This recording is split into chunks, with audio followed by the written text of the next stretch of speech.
Les émeutes de Baltimore sont parmi les plus graves qui se sont produites aux États-Unis ces derniers mois. Commerces vandalisés, 15 bâtiments incendiés, 202 arrestations, 15 policiers blessés, déploiement de la garde nationale. Une ville sous couvre-feu. Située sur la côte est des États-Unis, Baltimore était la 6e ville du pays avec 950 000 habitants en 1950. Aujourd'hui, ils sont 620 000, dont 63% de Noirs. Les émeutes ont éclaté dans le quartier de Sandtown, Winchester, où habitait Freddie Gray, le jeune noir décédé. Un quartier où le chômage touche 20% des adultes et où la moitié des foyers ont un revenu annuel inférieur à 25 000 $, c'est-à-dire au bord de la pauvreté. Dans les quartiers pauvres de l'Est et de l'Ouest de Baltimore, on a le sentiment d'être laissé pour compte, brutalisé par la police. Je suis triste pour les jeunes pris dans tout cela, dit cette habitante. Je comprends qu'ils soient en colère. Ils ont l'impression que personne ne veut d'eux.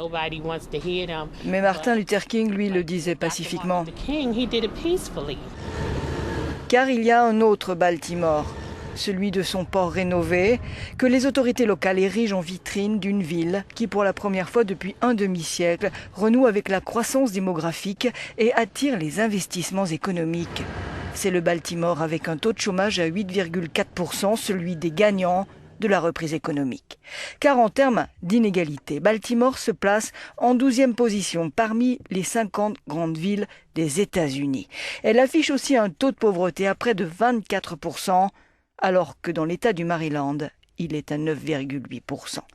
Trop de coïncidences entre Baltimore et les événements de Ferguson en 2014, comme l'a souligné le président Barack Obama. Depuis, il y a eu trop d'exemples d'interactions entre police et Afro-Américains, souvent pauvres, qui soulèvent des questions. Une crise qui vient de loin, nourrie par l'exclusion sociale et le désespoir économique. Nous ne pouvons pas laisser cela seulement à la police, a insisté le président américain. Les services de police doivent faire leur autocritique.